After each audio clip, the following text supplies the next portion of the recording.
Hello दोस्तों, नमस्कार। आज फिर एक नई कहानी के साथ आप सबका अपने चैनल में स्वागत करते हैं। आज की कहानी है शिवानी जी के द्वारा लिखा गया कहानी चन्नी। तो चलिए आज की कहानी सुनते हैं। ट्रेन पूरी रफ्तार से चली आ रही थी। नीचे की बर्थ पर एक बुजुर्ग से नवाब साहब लेटे स्टेट्समैन पढ़ रहे थे। पास ही उनका नाम लिखा सूटकेस धरा था, जिस पर नवाबजादा शौकत अली का नाम उन्हीं की जवानी की तरह धुंधला पड़ गया था। दूसरी बर्थ पर एक सिंधी नया जोड़ा कबूतर की सी गुटरगू में मस्त था। बार बार लड़की सी दिखती नई दुल्हन अपने जवान पति को ऊपर की बर्थ पर जाने के लिए ठेल रही थी और वह दुगने जोश से उससे छेड़खानियां किए जा रहा था। ऊपर की बर्थ पर लेटी मैं मन ही मन सोच रही थी कि ये नए नए ताजे जोड़े अपने आसपास की भीड़ से कितने बेखबर रहते हैं। मेरे लिए यह कोई नई चीज नहीं थी।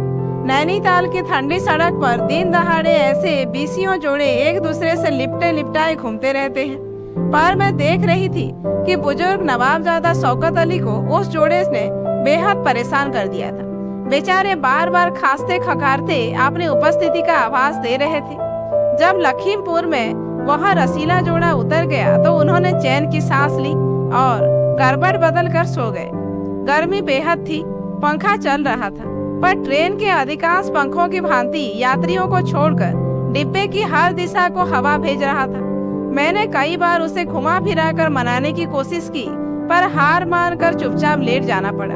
मैं सोच ही रही थी कि नीचे की बर्थ पर अपना बिस्तर बिछा लूं। इतने में ही बहुत सारा सामान लेकर 2-3 कुली धंसाए भूरे भूरे बालों वाले एक लड़के ने बड़ी फुर्ती से निचली बर्थ पर होल्डाल फैला दिया और एक पिस्तई रंग के बुरके की सर्र सर्र के साथ एक महिला उस बर्थ पर जम गई। जमील, लो, इन कुलियों को पैसे दे देना और बचे तुम रख लेना। एक 5 का नोट उन्होंने उस भूरे बालों वाले लड़के को थमाया ही था कि गाड़ी चल पड़ी और वह चट से उतर गया। नवाबजादा हल्के हल्के खर्राटे ले रहे थे। डिब्बे की बत्तियां पहले से ही बुझी थी। उस महिला ने अपना रेशमी बुर्का उतार कर खूंटी पर टांग दिया। महिला मेरे नीचे वाली बर्थ पर थी। इसी से चेहरा ना दिखा, लेकिन गाड़ी स्टेशन छोड़ रही थी। स्टेशन की बत्तियों के अस्पष्ट से धुंधलके में भी बुर्का टांगने वाली की लंबी लंबी अंगुलियां मुझे स्पष्ट दिख गई। कुछ बुर्के की रेशमी खसखस और कुछ उंगली में पड़ी हीरे की अंगूठी की दमक ने मेरा ध्यान आकर्षित किया। कैसी लंबी लंबी सुडौल अंगुलियां थी और दूसरे ही क्षण मुझे एक अजब घुटन ने व्याकुल कर दिया। ऐसी ही लंबी और सिरे से टेपरिंग अंगुलियां मैंने कहाँ देखी है। ठीक ठीक याद ना कर सकने की विचित्र झुंझलाहट ने मुझे ऐसा व्याकुल कर दिया कि याद ना आने पर शायद नीचे कूदकर उस अपरिचिता महिला की अंगुलियां फिर देख डालती। पर तभी अचानक याद आया, अंगुलियां जिन हाथों में मैंने देखी थी वे जल भून कर कब के राख हो चुके थे। उनके फिर दिख जाने का कोई प्रश्न ही नहीं उठ सकता था। आज से 10 वर्ष पहले मेरे पति ही तो उन अंगुलियों का अस्तित्व गंगा में बहा आए थे। हाँ, चन्नी की अंगुलियां ऐसी ही थी। मैं उससे कहती, चन्नी, तेरी अंगुलियां तो चंपे की कलियां हैं, चल हट। वह कहती, ताई तो कहती है ऐसी लंबी लंबी अंगुलियां चुड़ैल की होती हैं। ताई की नजर में तो वह हमेशा चुड़ैल ही रही।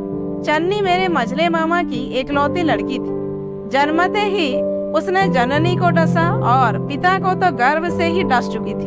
अनाथ चन्नी को बड़े मामा जी ने ही पाला। मेरी ननिहाल में 3 अल्सेशियन भी पलते थे। अभागिनी चन्नी को भी उसी स्तर से पाला जाता था। घर भर की उतरने वह पहनती, फिर भी कुंद कली सी चटकती रहती। घर भर की बासी छूटन उदरस्त करने पर भी उसके स्वास्थ्य ने कभी हार नहीं मानी। मेरे ननिहाल की सब लड़कियां गोरी चिट्टी थी, पर चन्नी थी सांवली। उसे अपने कृष्ण बनने का कोई दुख नहीं था। वह जानती थी कि विधाता ने उसकी शोक आंखों और मोती सी दंत पंक्ति में लावण्य का ऐसा अपरिमित कोष भर दिया था, जिसे अपने गौरव बनने की महिमा से भी उसकी चचेरी बहनें तुच्छ सिद्ध नहीं कर सकती थी। एक से एक महंगे विदेशी शैम्पू से अपने सुनहरे बालों को धोकर उसकी गोरी गोरी मेन सी बहनें कॉन्वेंट स्कूल में पढ़ने जाती और वह केवल रीठे से ही समुद्र अपनी एड़ी तक लहराती चोटी पीठ पर डालकर जगत तारिणी स्कूल में पढ़ती। उसकी अध्यापिकाओं का कहना था कि ऐसी तेज लड़की उनके स्कूल में आज तक नहीं आई।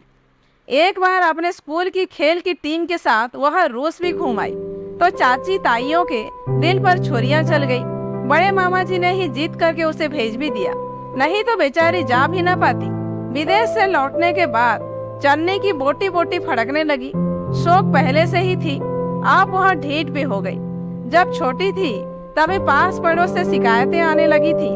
चन्नी ने किसी की चूड़ियां मसक दी, किसी की गुड़िया कुएं में डाल दी, कहीं से कच्ची इमलियां चुरा लाई तो कहीं से कच्चे अमरूद। जवान हुई तो कयामत ही आ गई। उसकी किताबों से एक आध प्रेम पत्र का गिरकर बड़ी मामा जी के हाथ में पड़ जाना तो नित्य की घटना थी।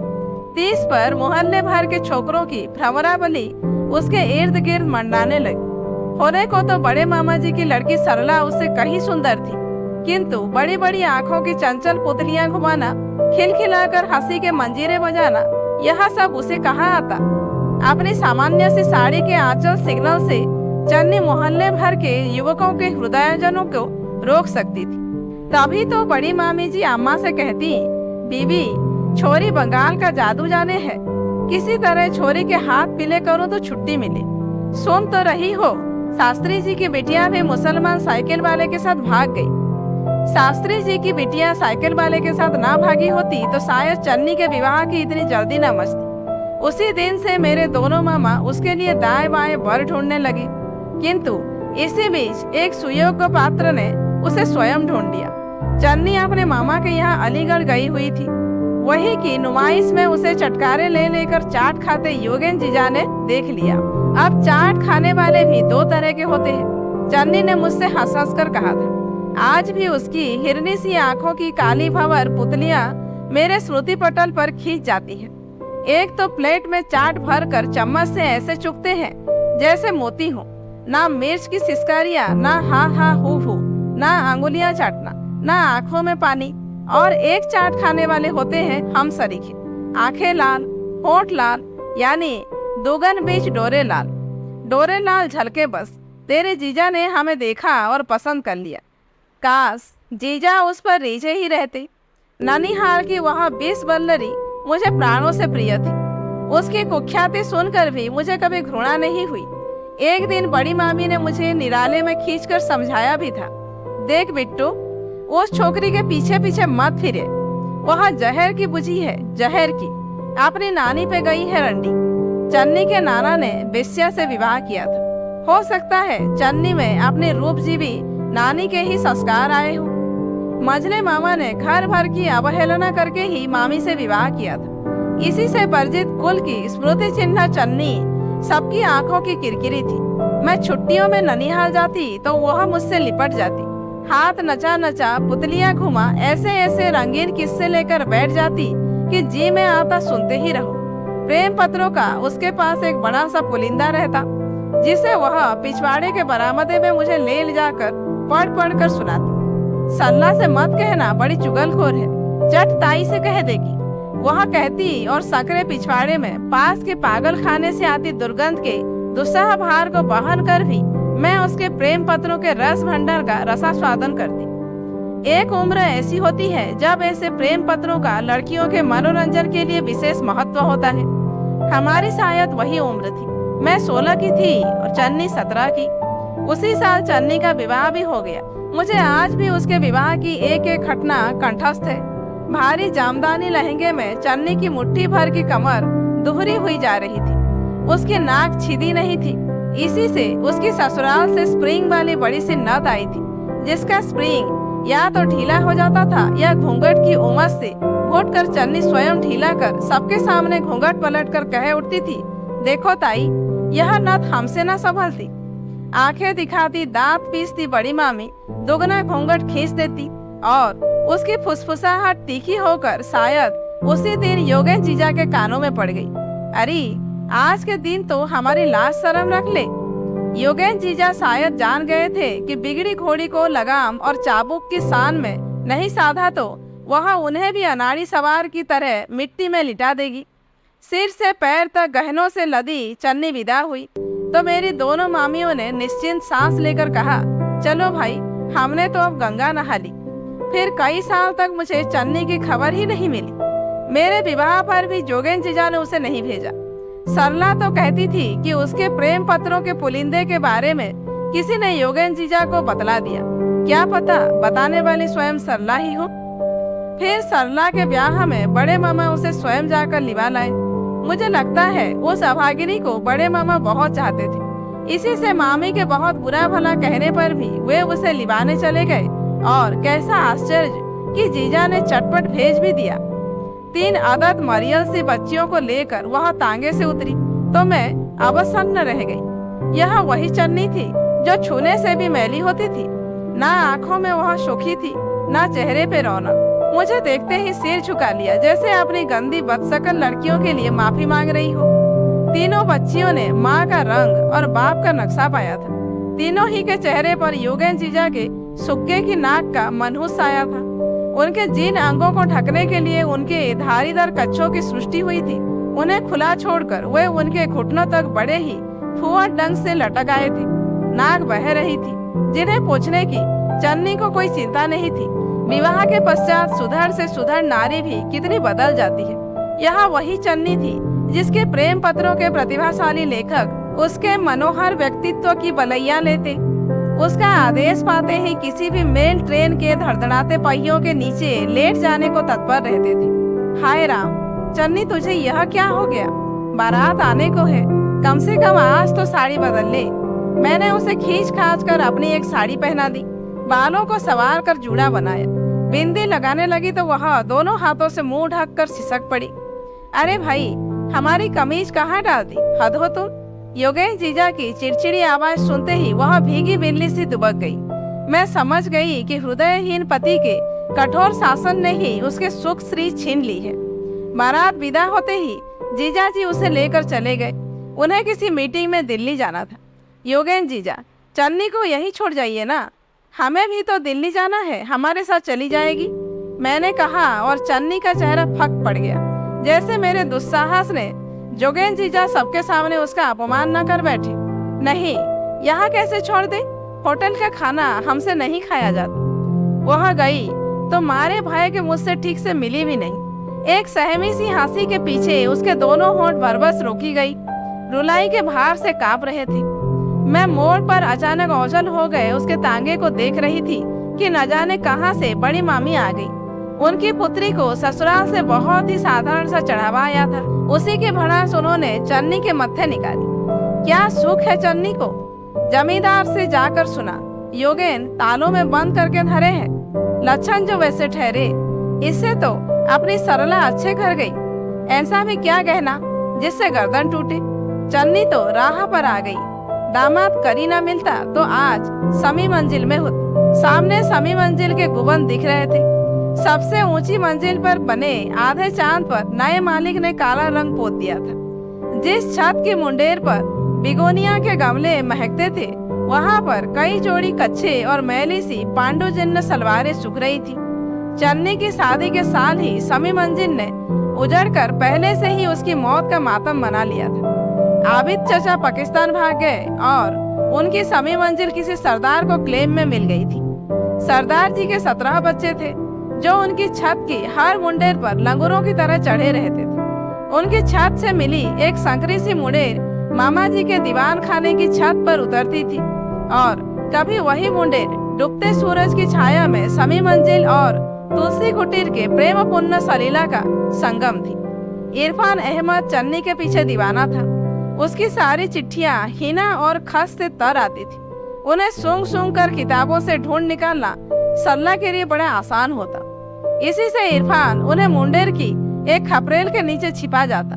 बड़े मामा जी से आबिद चचा की पुरानी मित्रता थी। इसी से मुस्लिम परिवार से मिलने जुलने पर हम पर भी कोई रोक टोक नहीं था। इरफान भाई अलीगढ़ यूनिवर्सिटी से घर आते तो बड़ी मामी चौकन्नी होकर चन्नी के पैरों में बेड़ियां डाल देती। पर चन्नी उन कैदियों में से थी जो बेड़िया को काटने का साधन जेलखाने की ऊंची दीवारों से भी जुटा ही लेती थी। बात शायद बहुत बढ़ जाती, पर बीच ही में हिंदुस्तान और पाकिस्तान ने एक दूसरे की ओर बड़ी बेरुखी से पीठ फेर ली। जब मेरे पति की बदली दिल्ली हो गई तो मैं खुशी से उछल पड़ी। चन्नी वही थी। अब मैं उसकी उदासी को दूर कर लूंगी और वह फिर पहाड़ी मैना सी चहकने लगेगी। किंतु चहकती कैसे? मैना के गले में सुना एक कांटा उग आता है और वह चहकना बंद कर एक दिन गर्दन डाल देती है। चन्नी के गले में भी ऐसा ही कांटा उग आया था। मेरे और उसके मकान के बीच कुल 3 मकानों का फासला था और काम निपटाते ही मैं उसके पास पहुंच जाती। पर धीरे धीरे मुझे लगने लगा कि वह चन्नी मुझे देखकर कली सी खिल उठती थी, अब मुरझाकर बिखर जाती है। योगेश जीजा के ऑफिस से लौटने से पहले ही मुझे किसी प्रकार विदा देने को और छटपटाने लगती। मेरे यहाँ आती भी तो सहमी सहमी निगाहों से इधर उधर देखती, बार बार चेक पड़ती और कभी अपनी बड़ी बड़ी आंखें मेरे चेहरे पर गड़ाए मुझे देखती रहती। मैं पूछती भी तो किससे? घर के भेदी प्राय नौकर या बच्चे ही होते हैं। नौकर जीजाजी ने रखते ही नहीं थे और चन्नी की 3 बच्चियां वज्र मूर्खा थी। इसी बीच मैं बाबूजी की बीमारी का तार पाकर मायके चली आई। वहीं मुझे एक दिन अपने पति की चिट्ठी मिली कि चन्नी किसी के साथ भाग गई। मैं स्तब्ध थी, मन ही मन। मैं जानती थी कि चन्नी कभी भाग नहीं सकती। भागने की भी तो आखिर एक उम्र होती है। 34 वर्ष की पढ़ी लिखी 3 बच्चियों की माँ चन्नी भला किसके साथ भाग सकती थी? किसके साथ भागी यह पता नहीं। मेरे पति ने लिखा था, लेकिन योगेन का कहना है कि वह किसी प्रेमी के साथ ही भागी। चन्नी क्या ऐसी नासमझ थी? योगेन जीजा के निर्मम व्यवहार और शक्की स्वभाव से ही ऊब कर वह किसी तार बावड़ी में कूद गई होगी। बेचारी ने पति का विश्वास पाने के लिए कितनी चेष्टा की थी। मैं नित्य बड़ी आशा से अखबार देखती, शायद किसी युवती के लाश मिलने का समाचार हो। इसी बीच मेरे पति का एक पत्र आया कि चन्नी के किसी सरदार के यहाँ छिपने का समाचार मिला था। वहाँ पुलिस की सहायता से योगेन जीजा ने छापा मारा तो सरदार फरार हो चुका था और दरवाजा तोड़ने तक चन्नी ने अपने शरीर पर मिट्टी का तेल छिड़क कर आग लगा ली। पड़ोसियों ने बतलाया कि वह सरदार कुछ ही दिन पहले 10 साल की सजा भुगत कर लौटा था और एक दिन वह सुंदर सावली बंगाली सी लड़की उसके साथ आकर रहने लगी थी। दिन भर वह कमरे में बंद रहती और रात को सरदार के साथ घूमने निकलती। दरवाजा तोड़ने तक वह खत्म हो चुकी थी। बाद में योगेन जीजा और मेरे पति ही उसकी मिट्टी ठिकाने लगा आए थे। आज ट्रेन में किसी अपरिचिता की लंबी अंगुलियां देखकर अभागिनी चन्नी की स्मृति फिर ताजी हो उठी थी। एक बार बर्थ से झांक कर देखने की चेष्टा की तो देखा वह अपरिचिता मुस्लिम महिला करवट बदले सो रही थी। नवाब साहब के खर्राटे और ट्रेन के चक्करों के बीच मुझे भी नींद ने दबोच लिया। काफी देर बाद किसी स्टेशन पर गाड़ी रुकी, फिर चली और फिर न जाने कितने स्टेशनों पर रुकती चलती बढ़ती चली गई। मैं गहरी नींद में पड़ी ही रही। जब उठी तो हल्का गुलाबी उजाला होने लगा था। नीचे झांक कर देखा तो बर्थ खाली थी। लंबी अंगुलियों वाली मुस्लिम महिला न जाने किस स्टेशन पर उतर चुकी थी। हाथ में गड़ुआ लिए नवाब साहब बाथरूम में घुस गए तो मैं भी बिस्तर से उतरकर नीचे की बर्थ पर आ गई। एक छोटा सा रुमाल, शायद वह महिला भूल गई थी। बड़ा प्यारा सा लेस लगा कैम्ब्रिक का रुमाल था, जिसे देखकर फ्लोबेयर की किसी फ्रेंच नायिका का स्मरण हो आया और न जाने क्या सोचकर मैंने उसे उठा लिया। स्पर्श और भी प्यारा लगा। नाक से लगाया तो मुझे सांप सूंघ गया। कैसी परिचित मीठी खुशबू थी, वही जानी पहचानी मीठी खुशबू जो इरफान अहमद के हीना के तर खतों से आया करती थी। लखनऊ आने तक वह रुमाल मेरी मुट्ठी में ही धरा रहा। वह रुमाल नहीं, जैसे शादी के पसीने से तब चन्नी का हाथ मेरे हाथ में बंद था। घर पहुंचते ही मैंने अपने पति से पूछा, क्यों उस दिन आप ही जीजाजी के साथ मरघट तक गए थे ना? मेरे पति मुझे ऐसे देखने लगे जैसे मेरा दिमाग फिर गया। चन्नी को मरे 10 साल हो चुके थे। हद करती हो तुम भी, आज अचानक क्या याद आई? नहीं, ऐसे ही पूछा। मैंने कुछ खिसिया कर कहा, आप कहते थे ना उसने अपने को जला डाला था। फिर मरघट तक क्या ले गए होंगे यही सोच रही थी। इस बुरी तरह जली थी कि पहचान में ही नहीं आती थी। वे तो दोनों हाथ बच गए थे बस। हाय राम, क्या दोनों हाथ देख कर ही आप लोगों ने उसे पहचान लिया था? मेरा कलेजा बुरी तरह धड़के जा रहा था। नहीं, अंगुलियां देखकर। योगेन का कहना था वैसी लंबी लंबी अंगुलियां और किसी की नहीं हो सकती। फिर बाएं हाथ पर गुदना भी तो था। मुझे याद आया, उसके बाएं हाथ पर गुदा फूलों का एक नीला गमला। किंतु क्या उस गमले पर उसका कॉपीराइट था? क्या वैसा ही गमला किसी और के हाथ पर नहीं गुद सकता था? योगेश जीजा ने कहा था कि वैसी अंगुलियां और किसी की नहीं हो सकती। जब ट्रेन में मुझे लंबी लंबी अंगुलियां दिखी, यही तो मैं भी जोर जोर से कहना चाह रही हूँ कि वैसी अंगुलियां और किसी की नहीं हो सकती। पर कैसे कहूँ, मेरी बात मानेगा ही कौन? मेरे पास सबूत है परिचित खुशबू से तर छोटे से कैम्ब्रिक के रुमाल का। संसार ऐसी भावुक कमजोर दलील पर विश्वास नहीं करता। फिर उस खुशबू ही को भला कब तक सहेज पाऊंगी? हीना और खास की खुशबू अब चन्नी के रहस्यमय अस्तित्व की भांति धीरे धीरे उड़ती जा रही है। जिस दिन वह बिल्कुल ही उड़ जाएगी, उस दिन शायद मैं भी मान लूंगी कि चन्नी सचमुच ही मर गई। तो दोस्तों, आज की कहानी यहीं पर समाप्त होती है। कहानी कैसी लगी है कमेंट करके जरूर बताइए। अच्छी लगी हो तो लाइक कीजिए, जानने वालों को शेयर कीजिए और ऐसे ही वीडियोज आगे देखने के लिए मेरे चैनल को सब्सक्राइब करना मत भूलिए।